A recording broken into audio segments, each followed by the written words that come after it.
سورۃ الانبیاء 17واں پارہ آیت نمبر 15 مکمل ہو گئی ہے۔ آج 16 سے آگے انشاءاللہ سماعت کریں گے۔ دوسرے رکوع کا آغاز پچھلے ہفتے ہوا تھا اور کچھ آیتیں ہوئیں، اس کے بعد انشاءاللہ مزید اسی کو آگے بڑھائیں گے۔ پچھلے ہفتے آیت نمبر 11 یوں شروع ہوئی کہ ہم نے کتنی ہی بستیوں کو ہلاک کر دیا جو بستیاں ظلم اور زیادتیاں کرتی تھیں۔ ظلم کا ایک معنی ہے کفر کرتی تھیں، اور ہم نے ان لوگوں کے بعد دوسروں کو پیدا کر دیا۔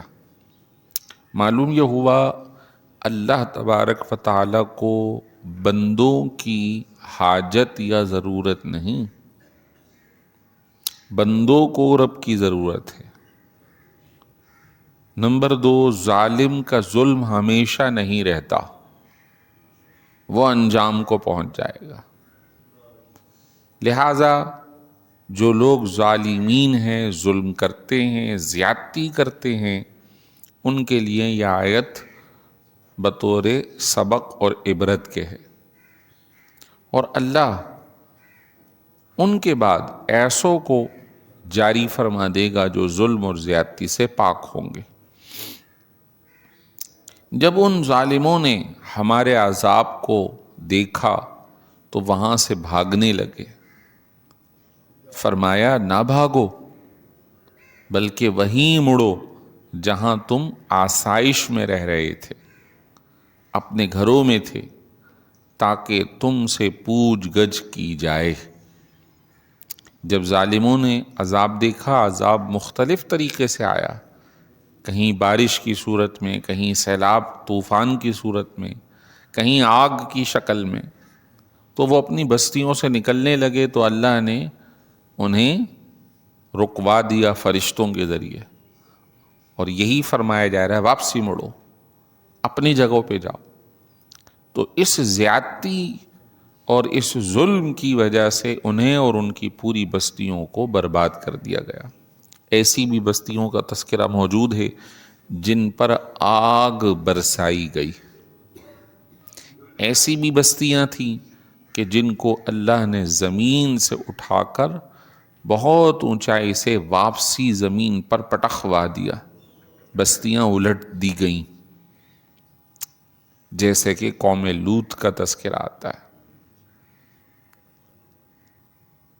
کہتے رہے ہائے افسوس، ہم نے تو بڑا ظلم کیا، اور یہ عبارت یا یہ بات ان کی مسلسل جاری رہی، لیکن پھر نہ سنی گئی۔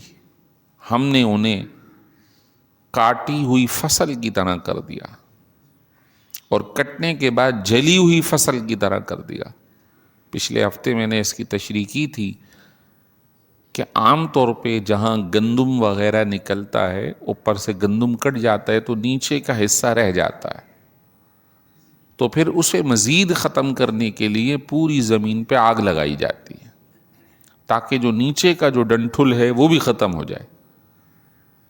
اور زمین میں جب یہ سارا بھوسا جل جاتا ہے تو پھر اس کی دوبارہ جو زراعت کے لیے، کھیتی باڑی کرنے کے لیے اس کی کھدائی ہے یا اس کو رینیو کرنا ہے، وہ آسان ہو جاتا ہے۔ تو اللہ نے انہیں مکمل جڑ سے ختم فرما دیا، کٹی ہوئی فصل اور جلی ہوئی فصل، یعنی اب نکلنے کا، ان کے باقی رہنے کا کوئی امکان نہ رہے۔ تو اللہ ظالموں کو جڑ سے اکھاڑ کے پھینک دیتا ہے۔ پھر اللہ تبارک و تعالیٰ نے ارشاد فرمایا ہم نے آسمان اور زمین اور ان کے درمیان جتنی بھی چیزیں ہیں، یہ لہو و لعب، کھیل کود یا دل بہلاوے کے لیے نہیں ہے۔ اللہ تعالیٰ نے اپنے اس کو دیکھ کر راضی خوشی رہنے کے لیے نہیں، یہ جو کچھ بھی زمین و آسمان میں بنایا ہے اللہ نے لوگوں کے لیے عبرت کے طور پہ بنایا ہے، اس سے نصیحت بھی لیں، اس کو استعمال بھی کریں، اور اللہ کی حکم کی پابندی بھی کریں۔ فرمایا اگر ہم لہو و لعب کوئی کھیل کی چیز اختیار کرنا چاہتے تو اپنے پاس ہی اختیار کر لیتے اگر ہم ایسا کرتے، لیکن ہم نے ایسا کیا نہیں ہے۔ یہ کوئی بھی چیز ہم نے لہو و لعب کھیل کود کے لیے نہیں بنائی۔ حتیٰ کہ آسمان کو ہم دیکھتے ہیں تو بڑے خوش ہوتے ہیں، آج تو نیلا آسمان ہے، بادل ہے۔ اللہ نے اسے بھی عبرت کے طور پہ سورۃ تبارک الذی میں فرمایا کہ تم اپنے نگاہوں کو آسمان کی طرف لے جاؤ، کیا تم اس کے اندر کوئی فطور، کوئی دراڑ، کوئی خرابی دیکھتے ہو؟ فرجع البصر هل تری من فطور، دیکھو اپنی نگاہوں کو آسمان کی طرف دوڑا کر، کیا تمہیں اس میں کوئی خرابی نظر آ رہی؟ بار بار دیکھو۔ ینقلب الیک البصر خاسئا وہو حسیر، یہ تمہاری نگاہیں تھک کر واپسی آ جائیں گی، لیکن کوئی نقصان، کوئی دراڑ، کوئی خرابی اس میں نظر نہیں آئے گی۔ تو یہ آسمان کھیل کود یا دل بہلاوے کی چیز نہیں، بلکہ عبرت کی ہے کہ یہ بھی قدرت کی نشانی ہے کہ دیکھو اتنی بڑی مخلوق اللہ نے بنائی اور اس کے اندر کوئی عیب نظر نہیں آ رہا، کوئی ستون نظر نہیں آ رہا۔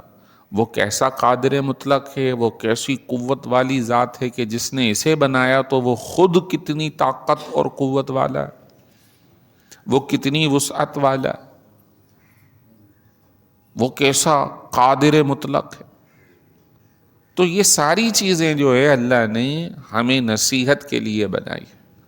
دن اور رات کو بطور ریفرنس پیش کیا، بتاؤ دن کہاں، جب دن نکلتا ہے تو رات کہاں جاتی ہے، جب رات آتی ہے تو دن کہاں جاتا ہے، بتاؤ اس رات اور دن کو بنانے والا کون ہے؟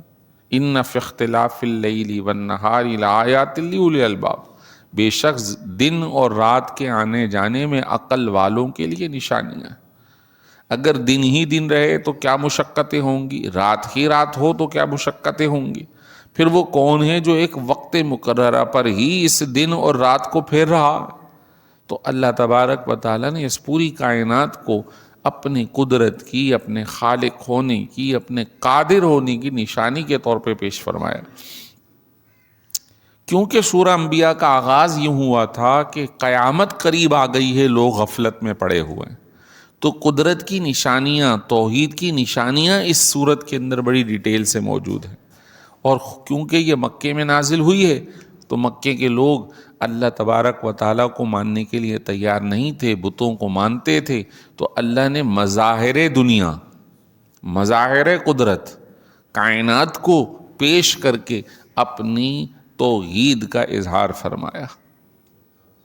فرمایا بل نقذف بالحق علی الباطل، بلکہ اللہ تو حق کے ذریعے باطل پہ ضرب لگاتا ہے، حق کے ذریعے باطل کا باطل ہونا ظاہر فرما دیتا ہے۔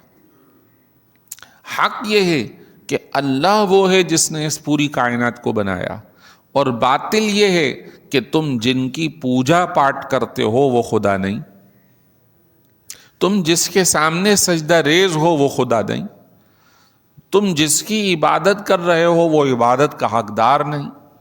عبادت کا حقدار تو وہ رب عز و جل جس نے اس پوری کائنات کو تخلیق فرمایا، جس نے زمین و آسمان کو بنایا۔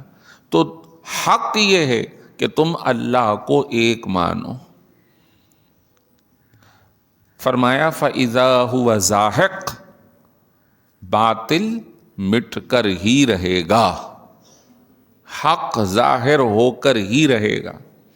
جیسے سورہ بنی اسرائیل 15ویں سپارے کی آیت بڑی مشہور ہے، جاء الحق وزہق الباطل، حق آ گیا یعنی اسلام آ گیا، توحید کا پیغام آ گیا، قرآن آ گیا، رسول کریم تشریف لے آئے، جاء الحق وزہق الباطل، اور باطل مٹ گیا، یعنی کہ جو لوگوں کے ذہنوں میں خدا کے علاوہ دوسرے خداؤں، معبودوں کا تصور ہے وہ مٹ گیا۔ کیوں کہ کئی دلائل پیش کیے گئے، کئی مکالمے پیش کیے گئے، بتاؤ رب عز و جل کی بنائی ہوئی یہ مخلوق ہے، بتاؤ ان بتوں نے کیا بنایا ہے؟ اللہ تبارک و تعالیٰ نے اپنی تخلیق کے طور پر ایک چھوٹی سی چیز مچھر کو پیش فرمایا، فرمایا رب وہ ہے جس نے اس مچھر کو بنایا، بتاؤ ان بتوں نے کیا بنایا؟ بظاہر اس مچھر کی کوئی حیثیت نہیں، لیکن آج کے جدید زمانے میں وقت کے گزرنے نے اس مچھر پہ جب ریسرچ کی، اس کی آنکھوں پہ ریسرچ کی، تو کتنی ہی آنکھیں اس کے اندر موجود۔ مکھی پہ ریسرچ کی، اس کی آنکھوں کے ایک بڑے ڈھیلے میں 99 سے بھی زیادہ آنکھیں موجود۔ ادھر مچھر کو یوں مارنے لگو تو وہ دوسری طرف کو نکل جاتا ہے، اس کی آنکھیں اتنی تیز۔ بتاؤ تو صحیح۔ اللہ نے فرمایا کہ اللہ حیا نہیں فرماتا مچھر کی مثال پیش کرنے میں بھی، کیوں کہ یہ ایک بظاہر ایک چھوٹی سی مخلوق ہے، اس کو بنانے میں کتنی مہارت اور علم کی ضرورت ہے۔ وہ رب عز و جل ہے جس نے اسے بنایا۔ بتاؤ تو صحیح، کعبے کے اندر جو بت رکھے ہوئے تھے ان میں سے کس نے کیا بنایا؟ جاء الحق، حق آ گیا، باطل مٹ گیا۔ باطل تو مٹنے کے لیے ہی آیا ہے۔ آج کتنے ہی لوگ ہیں جو آج بھی کوئی گائے کی پوجا کر رہا ہے، کوئی سورج کی پوجا کر رہا ہے، کوئی پتھروں کی پوجا کر رہا ہے۔ ہندوستان کے اندر اکثریت پڑھے لکھے سمجھدار، دنیا کے اعتبار سے اچھے برے کی تمیز کرنے والے، لیکن وہ بھی مالدار لوگ، وہ بھی۔ اب کیا کہیے اس بات کو کہیے ختم اللہ علی قلوبہم، اللہ نے ان کے دلوں پہ مہر لگا دی، ان کی آنکھوں پہ پردے پڑ گئے، ان کے کانوں پہ پردے پڑ گئے، انہیں حق دکھائی دیتا ہے لیکن قبول کے اعتبار سے دکھائی نہیں دیتا، انہیں سنائی دیتا ہے لیکن قبول کے اعتبار سے سنائی نہیں دیتا۔ حتیٰ کہ کئی لوگ قرآن پڑھتے، سمجھتے، تراجم پڑھتے، اس کے باوجود ان کے حصے میں، نصیب میں موجود نہیں ہے۔ لیکن بہرحال اسلام کا پیغام قیامت تک جاری ہے، دروازہ بند نہیں ہے۔ ضرور اس کو اختیار کرنے میں، توحید کو ماننے میں ہی کامیابی ہے۔ آگے سنیے، اللہ تعالیٰ نے ارشاد فرمایا وَلَكُمُ اللَّيْلُ مِمَّا تَصِفُونَ، وَلَكُمُ الْوَيْلُ مِمَّا تَصِفُونَ، اور جو تم کہتے ہو، تم جو کہہ رہے ہو، وہ کیا کہہ رہے تھے؟ وہ کہتے تھے کہ یہ جتنے بت ہیں یہ اللہ کے نائب ہیں۔ اس سے آگے بڑھ کے کہتے تھے یہ جتنے فرشتوں کا تصور ہے یہ سب اللہ کی بیٹیاں ہیں۔ اللہ تبارک و تعالیٰ نے فرمایا جو تم کہہ رہے ہو اس کے بدلے تو تمہیں جہنم ملے گی۔ ویلن، واو یا لام، یہ جہنم کا نام ہے۔ فرمایا کہ یہ جہنم کا ایک حصہ ہے، خصوصی اس کا نام ہے۔ جو پوری جہنم اللہ نے بنائی ہے، جو آگ سے دہک رہی ہے، لیکن اس کا جو بالکل نچلا حصہ ہے جہاں آگ لگی ہوئی ہے، جس کے شعلوں سے دائیں بائیں پوری گرماہٹ ہے، تو جو نچلا حصہ ہے وہ ان کہنے والوں کے لیے ہوگا۔ اب دیکھیے خدا کی قدرت کے اللہ انہیں دنیا میں بھی اسی آگ کے سپرد کرتا ہے، یہ اپنے مرنے والوں کو جلاتے۔ اب ان میں بھی دو نمبری ہے، سمجھنے کی ضرورت ہے۔ جو ان کے سادھو ہیں، جو ان کے مذہبی لوگ ہیں، ان کے بارے میں کانسیپٹ یہ ہے کہ یہ انہیں دفنائیں گے، بٹھاتے ہیں اور بٹھا کر اسے پورا سجا سجو کے دفناتے ہیں، اور جو عام عوام الناس ہے اسے جلاتے ہیں۔ یہ ایک عجیب تصور ہے۔ تو اللہ نے فرمایا ان کے لیے یہ جو کہہ رہے ہیں جہنم ہے، جہنم کی وادی ویل ہے۔ فرمایا وَلَهُ مَن فِي السَّمَاوَاتِ وَالْأَرْضِ، اللہ کی ملکیت میں ہے جو کچھ زمین میں ہے، جو کچھ آسمان میں۔ اب بات بالکل واضح ہے، جن کی تم پوجا کر رہے ہو، جنہیں تم خدا کی بیٹیاں یا بیٹے کہہ رہے ہو، نعوذ باللہ من ذالک، اللہ کا شریک ٹھہرا رہے ہو، وہ تو سارے اللہ کی ملکیت ہیں. اور کبھی بھی جو ملکیت ہے وہ مالک کی طرح نہیں ہو سکتی. مالک وہ ہے جو ان پر قبضہ رکھتا ہے، ملکیت وہ ہے جو قبضے میں ہے. اب تم جو چیز قبضے میں ہے اسے تم مالک تصور کرو، یہ کیسے ممکن ہے؟ اللہ وہ ہے جو ان سب چیزوں کا مالک ہے، اس نے انہیں بنایا ہے، وہ ازل سے ہے، یہ اب بنے ہیں، اللہ کے حکم پہ بنائے گئے ہیں. توحید کا بڑا زبردست کانسیپٹ ادھر دیا جا رہا. یہ کیسے ممکن ہے کہ جو ملکیت میں ہیں، جو غلامی میں ہیں، جو قبضے میں ہیں، وہ مالک کی طرح ہو جائے، وہ مالک بن جائے؟ یہ ممکن نہیں. فرمایا ومن عندہ، اور جو فرشتے اللہ کے پاس ہیں، لا یستکبرون عن عبادتہ، وہ تو خود اپنے رب کی عبادت کرنے میں تکبر نہیں کرتے، وہ تو خود اس کی عبادت کرتے ہیں. تو جنہیں تم خدا کہہ رہے ہو یا خدا کی بیٹی کہہ رہے ہو، ان کا اپنا تو حال یہ ہے کہ وہ ہماری عبادت کرتے ہیں. تو حقیقت کے برخلاف تمہارا نظریہ، تمہارا عقیدہ یہ کیسے صحیح ہو سکتا ہے؟ ولا یستحسرون، اور وہ عبادت کرتے کرتے تھکتے بھی نہیں ہیں، صبح و شام ان کی عبادت اللہ کی جاری اور ساری ہے. یہاں پہ بعض علماء نے ایک نظریاتی بحث کی ہے، اور وہ یہ ہے، اللہ نے فرمایا کہ وہ اللہ کی عبادت کرتے ہوئے فرشتے تھکتے نہیں ہیں. تو دیگر احادیث اور روایتوں میں ملتا ہے کہ بعض فرشتوں کو روح قبض کرنے پہ مقرر کیا گیا، بعض کو بارش برسانے پر، بعض کو رزق کی تقسیم کرنے پر، بعض کو سیاح قرار دیا گیا، وہ دنیا میں چکر لگاتے ہیں، لوگوں کے حالات دیکھتے ہیں، اللہ کی بارگاہ میں عرض کرتے. تو یہ دیگر کام کب کر رہے ہیں؟ جب وہ صبح و شام تسبیح کر رہے ہیں. تو فرمایا یہ ایسا ہی ہے کہ جیسا کہ ہم اپنے دیکھتے ہوئے بولتے بھی ہیں، ہم بولتے ہوئے پکڑ بھی لیتے ہیں. بیک وقت ہم کئی صفات کو ایک ساتھ استعمال کر رہے ہیں، ہم مختلف کام بھی کر رہے ہیں، ہم دیکھ بھی رہے ہیں، ہماری آنکھیں کام کر رہی ہیں، اور ہمارے کان بھی کام کر رہے ہیں، ہمارے ہاتھ بھی کام کر رہے ہیں. اسی طرح ان کا جو عمل ہے تسبیح پڑھنے کا ہے، وہ تسبیح پڑھتے پڑھتے لوگوں کی روح بھی قبض کر رہے ہیں، لوگوں کو رزق فراہم بھی کر رہے ہیں. ایک طرف ان کی عبادت زبانی چل بھی رہی ہے، اور دوسری طرف جو ان کی ذمہ داریاں ہیں وہ بھی وہ پوری کر رہے ہیں. تو بیک وقت وہ اللہ کی عبادت سے تھکتے نہیں ہیں، مسلسل اللہ کی عبادت کر رہے ہیں.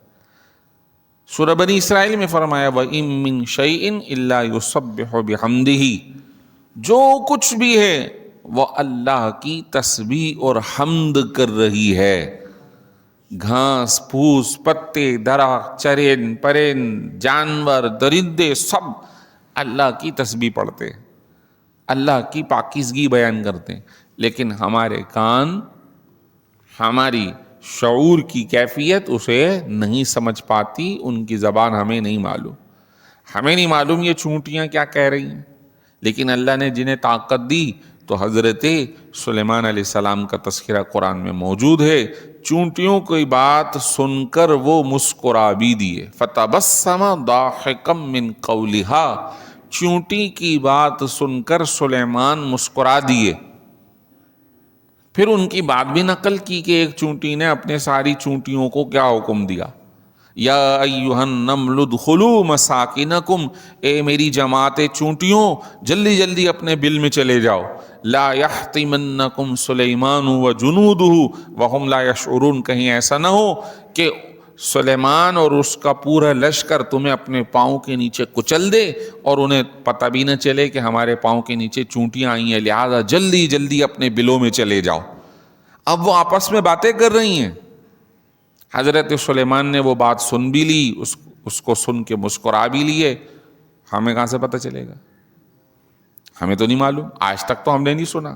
لیکن قرآن پر ایمان ہے تو اس بات کا ہم عقیدہ رکھتے ہیں کہ یقیناً یہ مخلوق آپس میں بات کر رہی ہے اور اللہ ان کی باتوں کو جانتا ہے، اور انہوں نے جو آپس میں بات کی اللہ نے دوسری مخلوق حضرت سلیمان علیہ السلام کو ان کی باتوں کا علم عطا فرما دیا۔ تو ساری مخلوق اللہ کی تسبیح کر رہی ہے۔ غافل کون ہے؟ انسان غافل ہے۔ سارے اللہ کو مانتے ہیں۔ کفر کون اختیار کرتا ہے؟ انسان یا جنات؟ یوں سمجھ جائیے پوری دنیا اللہ کی توحید کی قائل ہے، صرف دو قسم کی مخلوق ہے جو توحید کے منکر ہیں یا ماننے والے ہیں، ایک انسان اور ایک جنات۔ اور کتنی مخلوق ہے کائنات کے اندر۔ تو اگر تھوڑے سے لوگ، مرد عورتیں، تھوڑے سے جنات اللہ کی توحید اور رسول کی رسالت کو نہیں مانیں تو اللہ کی ذات پہ کوئی فرق نہیں پڑتا۔ تو لوگ یا انسان جو مختلف اپنی عقلیات کی بنیاد پہ بحث کرتے ہیں، ذرا اس تصور کو پیش نظر رکھیں کہ کتنی بڑی کائنات ہے جو ساری کی ساری اللہ کی تسبیح پڑھ رہی ہے۔ ہم اگر کریں تو اس میں ہمارا فائدہ ہے، نہ کریں تو ہمارا اپنا نقصان ہے، مانیں تو اپنا فائدہ ہے، نہ مانیں تو اپنا نقصان ہے۔ اللہ تعالی ہمیں عقیدے کی پختگی عطا فرمائے، ایمان پر ہی زندگی اور موت نصیب فرمائے۔ وآخر دعوانا الحمد